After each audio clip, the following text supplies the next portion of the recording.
विद्यार्थियों, कक्षा 12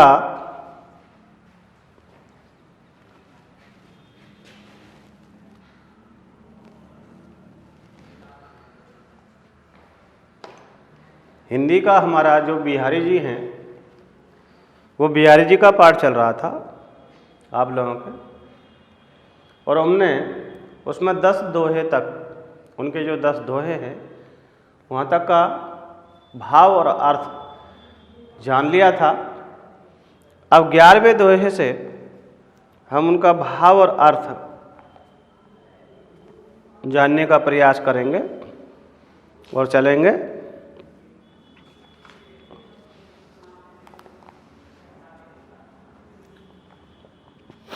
तो देखिए 11वां दोहा है, को छूटो यही जाल पर कत कुरंगो अकुलात, जो जो सूरज भजो चहत तो उर्झत जात, बिहारी जी तो उर्झत जात।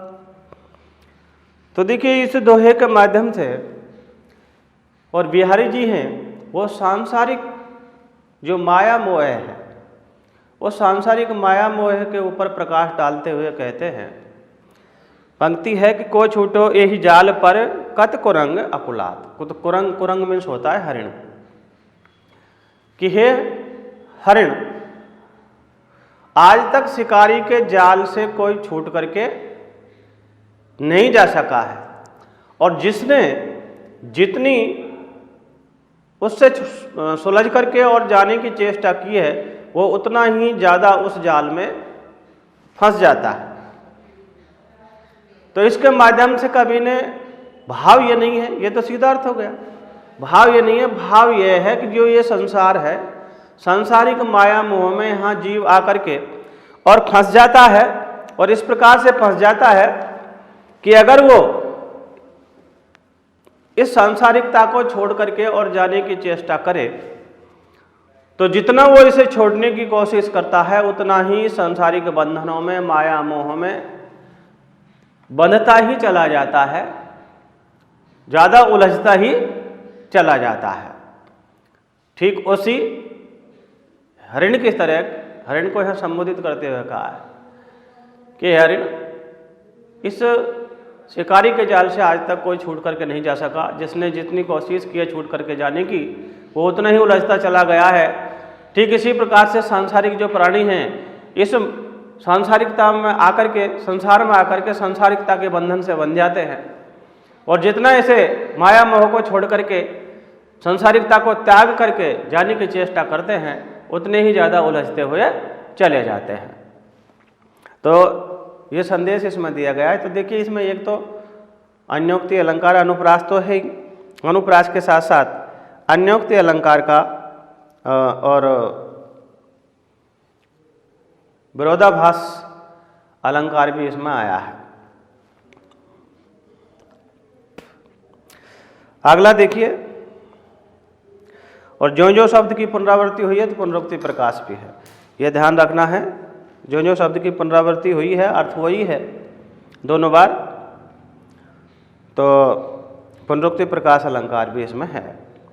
अगला दोहा है, बतरस लालच लाल की मुरली धरी लुकाय, सोह करे बोहन हसे देन कहे नट जाय, बिहारी जी देन कहे नट जाय। तो यहाँ गोपियों की भगवान श्री कृष्ण के प्रति अन्य जो भक्ति है, उस भक्ति को दर्शाते हुए बिहारी जी कहते हैं कि गोपियाँ भगवान श्री कृष्ण की जब वो शिशु हैं तो उनकी जो मुरली है उसे छीन करके और छुपा करके रख लेते हैं। धरी लुकाय, लुकाने का मतलब छुपाना, मुरली को छुपा करके रख लेती हैं, और जब भगवान श्री कृष्ण उनसे उसे मांगने के लिए जाते हैं तो सौह करे मोहिन हंसे, उनकी सौगंध खाती हैं, हे लला हम तुम्हारी शपथ लेते हैं, हमने तुम्हारी मुरली नहीं छीनी, छुपाई है। भौहिन हंसे, और भौही भौं में हंसती हुई रहती हैं। देन कहें नट जाए, श्री कृष्ण उस मुरली को लौटाने के लिए कहते हैं तो वो मना कर देते हैं कि हमारे पास तुम्हारी मुरली नहीं है। तो कहने का तात्पर्य है, गोपियाँ श्री कृष्ण को खिजाना नहीं चाहती, वो भगवान श्री कृष्ण से एक निष्ठ प्रेम रखती हैं और प्रेम के वशीभूत होकर के ही वो श्री कृष्ण की मुरली को छुपा करके रख लेती हैं कि इसके बहाने कृष्ण हमारे पास आएंगे, हमसे बातें करेंगे, उनकी मधुर वाणी हमें सुनने को मिलेगी। इस उद्देश्य से वो श्री कृष्ण की मुरली को छुपा करके रख लेती है। तो ध्यान रखना है, अनुप्रास, अनुप्रास के साथ साथ रूपक अलंकार का प्रयोग इसमें हुआ है। अगला जो दोहा है वो लीजिए। नाची अचानक ही उठे बिन पावस बन मोर, जानती हो निंदित करी ये दिस नंद किशोर। बिहारी जी, ये दिस नंद किशोर। तो देखिए, एक सखी और अपनी सहेली से कहती है, इसमें बताया है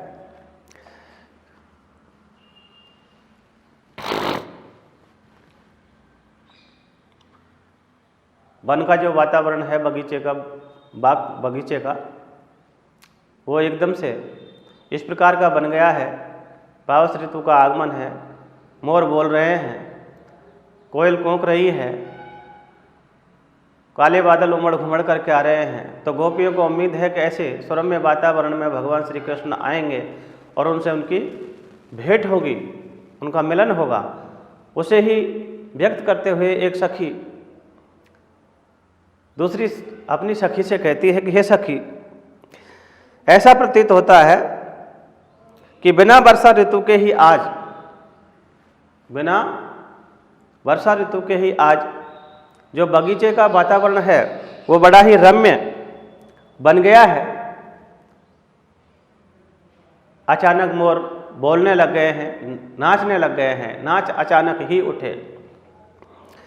बिन पावस बन मोर, वन में मोर हैं, वो अचानक ही अकस्मात नाचने लग गए हैं। जानते हो नंदित करिए दिस नंद किशोर, कि ऐसा प्रतीत पड़ता है या फिर ऐसा जान पड़ता है कि इस दिशा से ही भगवान श्री कृष्ण हैं, वो हमसे मिलने के लिए पुनः लौट करके आ रहे हैं। और उसी के कारण ये जो मोर हैं वो नाचने लग गए हैं। और जिस प्रकार से भगवान श्री कृष्ण की जो सांवली छवि है, उस सांवली छवि को देख करके और मन में मोर नाचने लग गए, अर्थात उसका अनुभव करके नाचने लग गए हैं। ऐसा गोपियाँ इस प्रकार से अपना भाव वो दूसरी अपनी सखी है उसके सामने व्यक्त करती है। तो देखिए, इसमें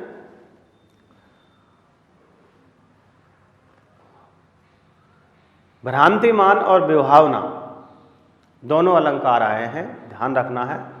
भ्रांति, नाच अचानक ही उठे बिना पावस बन मोर, इसमें यहाँ विभावना अलंकार है। और जो नीचे की पंक्ति है, जानती हो नंदित करी यह दिस नंद किशोर, यहाँ इसमें भ्रांति हो रही है। काले जब बादल उमड़ घुमड़ करके आ रहे हैं और उससे काली माँ छा रही है, तो उसकी ओर यहाँ इशारा किया गया है। कवि ने अपने माध्यम से बताया है कि सखी व्यक्त करती है अपने भाव, कैसा प्रतीत होता है श्री कृष्ण के सामने वर्ण का आभास पा करके और वन में मोर नाचने लग गए या फिर अंधकार छाने लगा है। तो यहाँ इसमें भ्रांतिमान अलंकार है, यह ध्यान रखना है। अगला दोहा देखिए। लिखन बैठ जा की छवि, गही गई गर्भ गरूर, भयन के ते जगत के चतुर चितेरे कूर, बिहारी जी चतुर चितेरे कूर। तो यहाँ पर इसमें देखिए नायिका भेद या नायिका का जो अप्रतिम सौंदर्य है उसकी ओर, उस सौंदर्य की व्याख्या करते हुए कवि ने यह कहा है या उसकी ओर इशारा करते हुए यह कहा है तो कि लिखन बैठ जा की छवि गही गई गर्भ गुरूर, बहे न केते जगत के चतुर चितेरे कूर।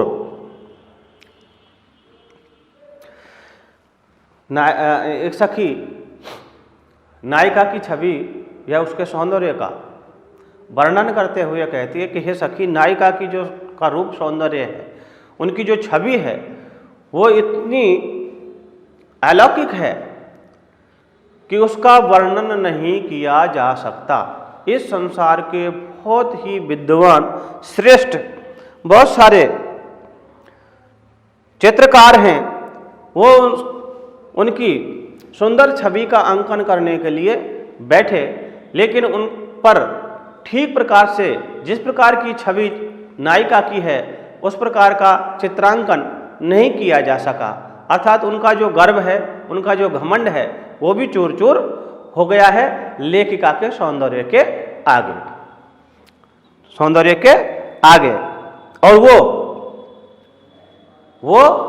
कूर का मतलब यहाँ मूर्ख से है कि वो अपने आप को मूर्ख समझ करके या मूर्ख बन करके यहाँ से लौट गए हैं। तो लेखिका का सौंदर्य इतना अप्रतिम है कि उसका वर्णन नहीं किया जा सकता। तो देखिए यहाँ लेखिका के का जो सौंदर्य है, रूप सौंदर्य है, उसकी बहुत ही बढ़ा चढ़ा करके प्रशंसा की गई है। तो अतिशयोक्ति अलंकार इसमें यहाँ आया है, लोक मर्यादा का उल्लंघन किया है।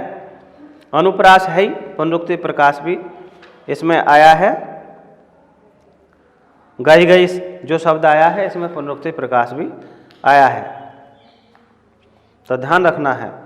उसके साथ अब देखिए अगला जो दोहा है, उस दोहे को हम देखते हैं कि झिने पट में झुलमुली झलकते ओपो अपार,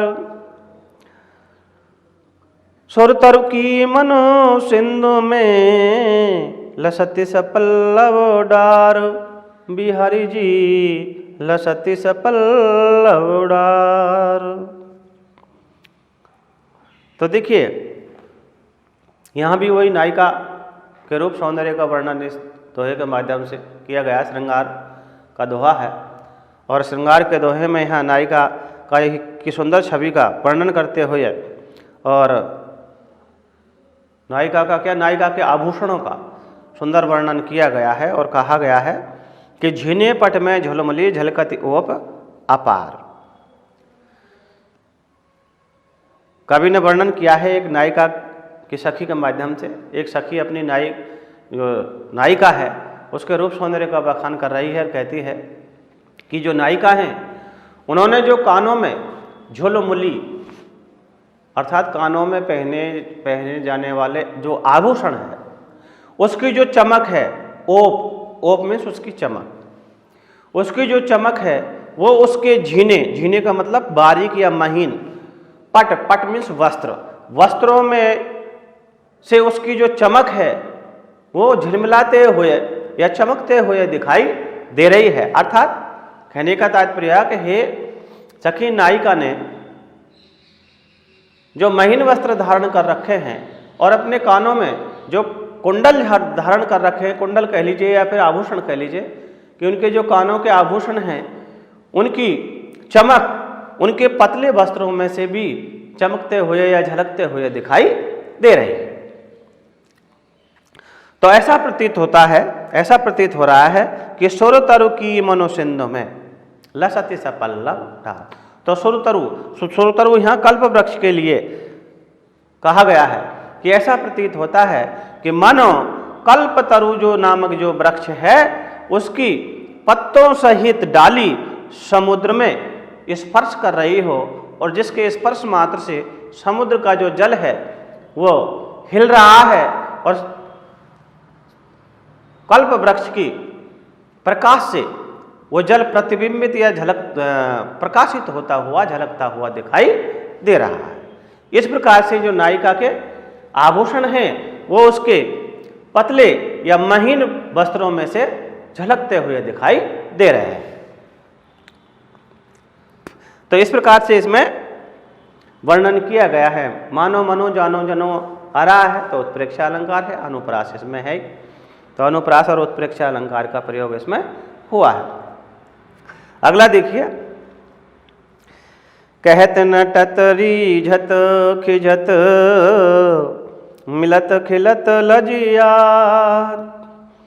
भरे भवन में करत हैं नैनन सो सब बात, बिहारी जी नैनन सो सब बात। देखिए कितनी सुंदर बात कही इसमें कही गई है, वही श्रृंगार का दोहा है। और बताया इसमें कि नायक और नायिका परस्पर जब एक दूसरे से मिलते हैं नहीं तो किस प्रकार से नेत्रों के संकेत से एक दूसरे को समझाने का प्रयास करते हैं। लज्जा के वशीभूत होकर के वो एक दूसरे से आकर के पास आकर के नहीं मिलते, उस बात को इसमें दर्शाने की चेष्टा की गई है। कहा है कहत नटत रीझत खिजत मिलत खिलत लजियात, भरे भवन में करत हैं नैनन सो सब बात। एक सखी अपनी प्रिय सहेली नायिका और उसके प्रियतम प्रेमी नायक दोनों के मिलन की अवस्था को व्यक्त करते हुए कहती है कि हे सखी, भरे हुए भवन में अर्थात लोगों के बीच बैठे हुए नायक और नायिका परस्पर इशारों ही इशारों से एक दूसरे से बात करते हैं। नायक और नायिका की जब आंखें दो चार होती हैं अर्थात नज़र से नज़र मिलती है तो नायक नायिका से कुछ कहता है, नायिका मना कर देती है, एक दूसरे पर वो रीझ जाते हैं अर्थात प्रेम के वशीभूत हो जाते हैं और फिर एक दूसरे से खींच जाते हैं। अर्थात जब नायिका या नायक उस बात को नहीं मानता तो नायक या नायिका एक दूसरे से खींच जाते हैं। पुनः नज़र मिलती है, एक दूसरे का चेहरा एक दूसरे के चेहरे को देख करके खिल जाता है और वो लज्जा के आवेश में आकर के अपनी नज़रें झुका लेते हैं और इस प्रकार से भरे हुए भवन में ही इशारों में अपनी बातें वो कर रहे हैं।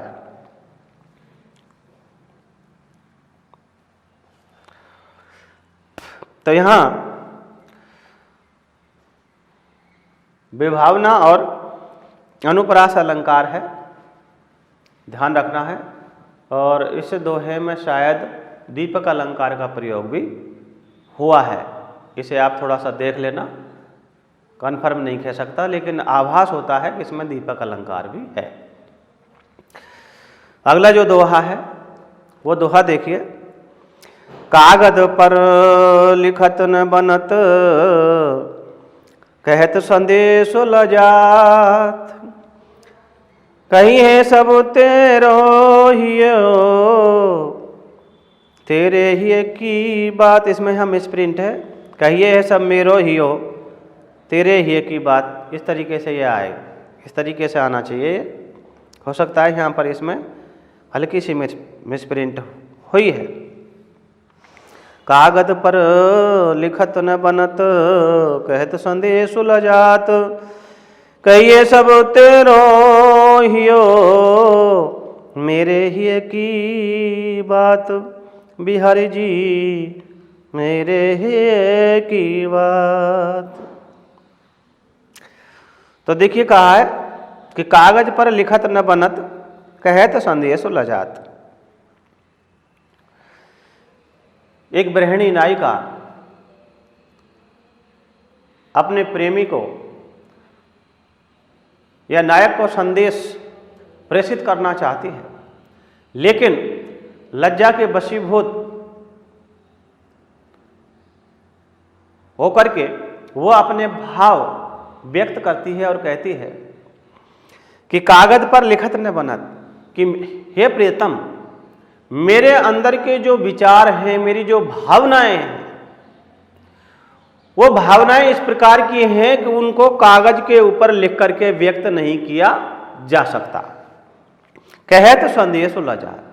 और अगर मैं किसी दूसरे से कह करके आपके पास संदेश भेजूं तो उन बातों को दूसरे को बताने में मुझे लज्जा का अनुभव होता है।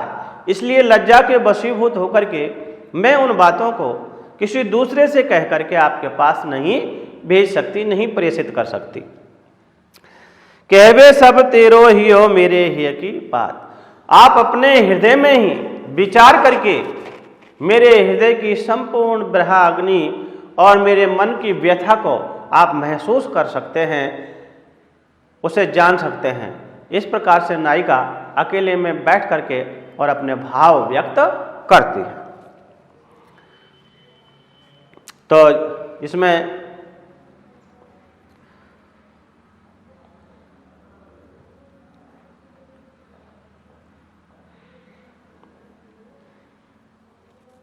विरोधाभास अलंकार यहां पर आया है।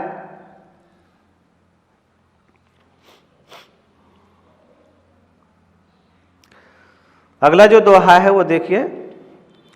कहत सबे बेंदी दिए आंख 10 गुनो होत, तिये ललार बेंदी दिए अगनित बढ़त उधोत। बिहारी जी अगनित बढ़त उधोत। तो देखिए इसमें नायिका के मुख सौंदर्य की शोभा का वर्णन बहुत ही बढ़ा चढ़ा करके इसमें यहाँ पर किया गया है और कहा है नायिका की जो सखी है वो नायक के सामने जाकर के अपनी जो नायिका है, सहेली है, उस सखी का या नायिका के रूप सौंदर्य का, उनकी मुख्य शोभा का वर्णन करती है और कहती है कि सब लोग कहते हैं,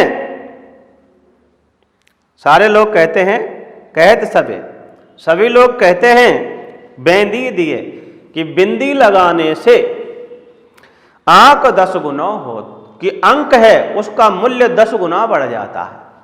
तो देखिए जैसे 1 है और 1 के आगे हम जब यहाँ बिंदी लगाएंगे तो ये 10 बन जाता है।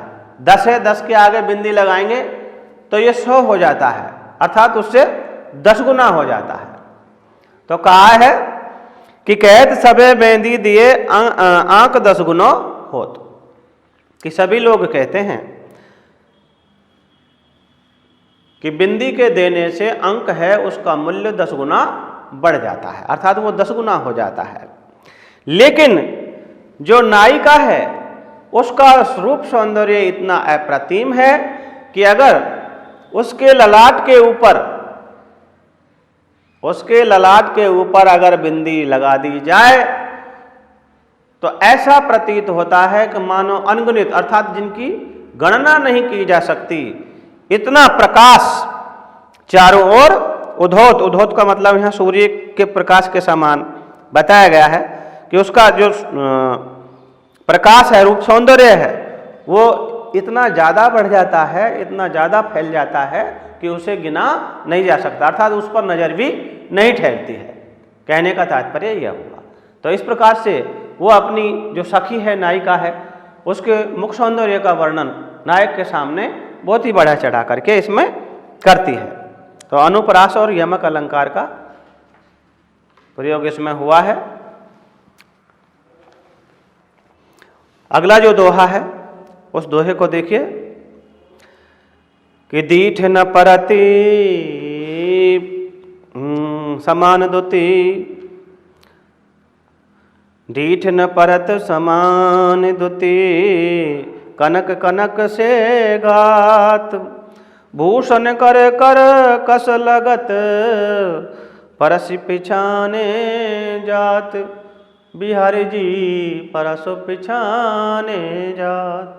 तो वही श्रृंगार का दोहा है और श्रृंगार के दोहे में यहाँ भी बहुत ही सुंदर प्रयोग कवि ने शब्दों का किया है और कहा है कि ठीक उसी प्रकार से जिस प्रकार पिछले उसमें वर्णन था, वही नायिका के शरीर की, वहाँ मुख का वर्णन किया गया था, यहाँ उसके शरीर का वर्णन किया गया है। उनकी शारीरिक सौंदर्यता का वर्णन करते हुए कवि ने कहा है कि डीठ न परत समान दुति, कि नायिका ने जो आभूषण धारण कर रखे हैं उनकी चमक और उनके शरीर की जो सौंदर्य है उसकी चमक एक समान है, जिसके कारण वो पहचाने नहीं जा सकते, पहचान में नहीं आते हैं कि यह आभूषण है या फिर नायिका का शरीर है। डीठ न परत समान दुति कनक कनक से कहा, अर्थात कनक मीन्स सोना, कि जिस प्रकार से सोने के आभूषण पहन रखे हैं उसी प्रकार से स्वर्णाभ ही उनके शरीर की कांति है, चमक है, जिसके कारण वो पहचान में नहीं आते। सिर्फ भूषण कर कर कस लगत परस पिछाने जात, कि सिर्फ स्पर्श करके ही ये पहचाना जा सकता है कि ये आभूषण है या फिर ये नायिका का शरीर है। क्यों? क्योंकि आभूषण है वो कर्कश, कर्कश का मतलब कठोर लगते हैं, जबकि नायिका का शरीर है वो बहुत ही कोमल है। तो इस प्रकार से वर्णन इसमें किया जा सकता है कि सिर्फ स्पर्श करने से ही नायिका के शरीर और उनके आभूषण हैं उसमें भेद किया जा सकता है, स्पर्श करके उनको पहचाना जा सकता है, क्योंकि आभूषण है वो कठोर होते हैं जबकि नायिका का जो शरीर है वो बहुत ही कोमल है। तो अतिशयोक्ति अलंकार का प्रयोग इसमें हुआ है और कनक कनक शब्द आने से पुनरुक्ति भी है।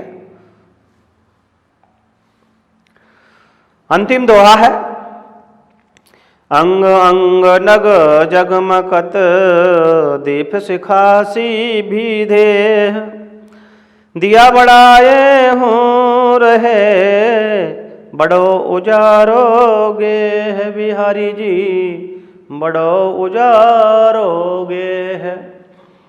गेह मीन्स होता है घर। तो देखिए यहाँ भी वही नायिका के रूप सौंदर्य का वर्णन इसमें किया गया है कि नायिका के रूप सौंदर्य का बखान जो नायिका की सखी है जिसे हम दूती कहते हैं, वो जाकर के और नायक के सामने करती है और कहती है कि अंग अंग नग जगमगत, कि अंग अंग में नायिका ने जो आभूषण धारण कर रखे हैं उनमें नग जड़े हुए हैं, जिनकी कांति, जिनकी चमक दीप शिखा के समान, अर्थात दीपकों की पंक्ति के समान प्रतीत होती है, अर्थात उनकी देह है वो दीप शिखा के समान प्रतीत होती है। दिया बढ़ाए हूँ रहे बड़ो उजारोगे है। अगर उस घर में, जिस घर में नायिका रहती है, उसमें अगर दीपक को भी बुझा दिया जाए अर्थात अंधेरा कर दिया जाए, तब भी नायिका के आभूषण और उनकी शारीरिक सौंदर्यता के कारण चमकते हुए रहते हैं और प्रकाशित होते हुए रहते हैं। उस घर में से बहुत सारा प्रकाश नायिका के रूप सौंदर्य के कारण आता हुआ ही रहता है। तो यहाँ पर भी नायिका के रूप सौंदर्य का वर्णन बहुत ही बढ़ा चढ़ा करके इसमें पुनः किया गया है। तो अतिशयोक्ति और उपमा अलंकार का सुंदर प्रयोग इसमें हुआ है, ये ध्यान रखना है। तो देखिए ये जो बिहारी जी के दोहे थे वो दोहे पिछले वीडियो में और इस वीडियो में यहाँ आकर के आप लोगों के पूरे हो जाते हैं। भाव और अर्थ दोनों को साथ लेकर के हमें चलना है। व्याख्या करते समय ध्यान रखना है कि व्याख्या करते समय आप लोगों के अलंकार का या जो कोई छंद आया है तो दोहा नामक छंद है, इसमें ध्यान रखना है। और अलंकार कौन कौन से किस दोहे में आए हैं ये आपको ध्यान रखना है। ये विशेष में आपको लिखने हैं व्याख्या के अंतर्गत, तो इसलिए इनको याद रखना जरूरी है। एक दूसरा मैं आप लोगों से सभी से कह रहा हूँ कि राज्य सरकार ने 40% कोर्स आप लोगों के कम किया है।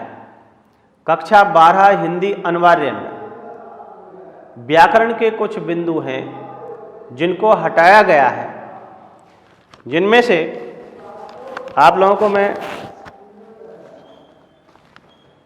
बताना चाहूँगा जो एक दो बिंदु आप लोगों के व्याकरण में हटाए गए हैं